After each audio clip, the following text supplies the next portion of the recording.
ખેડૂતોને સિંચાઈનું પાણી ન મળે તો તે લાચાર બની જાય છે અને આ જ ખેડૂતો પોતાના પાકને બચાવવા મથામણ કરે છે ત્યારે સુરેન્દ્રનગરના આવા જ ખેડૂતો ચોરી કરવા મજબૂર બન્યા, જ્યાં મૂડી અને થાનગઢ પંથકમાં સિંચાઈનું પાણી ન મળતા ખેડૂતો પાણીની ચોરી કરવા માટે મજબૂર બની રહ્યા છે।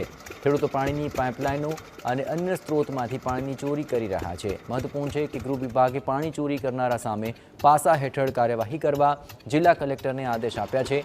બીજી તરફ ખેડૂતોને સિંચાઈનું પાણી ન મળતા તેઓ લાચાર છે। હાલ ગૃહ વિભાગે એવો આદેશ કર્યો છે કે ખેડૂતને પાણી જ્યાં જ્યાં લેતા હોય તે જગ્યા ઉપર કાયદેસરની કાર્યવાહી કરવી।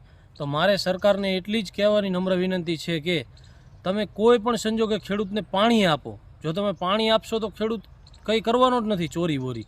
હવે તમે પાણી પોતાનું પાક પોતાના દીકરા કરતાંય વાલો હોય અત્યારે ખેડૂતને। હવે ખેડૂતે મોંઘા બિયારણ લીધા હોય એ પાક બચાવવા માટે સ્વાભાવિક છે કે ખેડૂત ગમે એ કરે એમ। તમે કોઈ પણ યોજના થકી ખેડૂતને પાણી પહોંચાડો, ગામડે ગામડે ખેડૂતને પાણી પહોંચાડો તો ખેડૂત આ પગલું ભરવાનો જ નથી।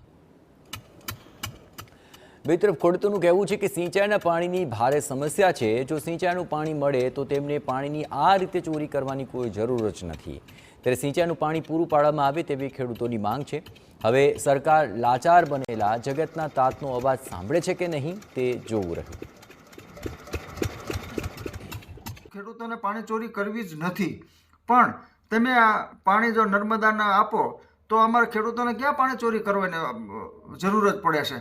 પણ ખેતરો હોય કે ક્યાંક પીવાના પાણી માટે ખેડૂતોને પીવાના માટે એક નાની એવી પાઇપ કોઈ કનેક્શન લીધું હોય એમાં પણ પાસા થશે।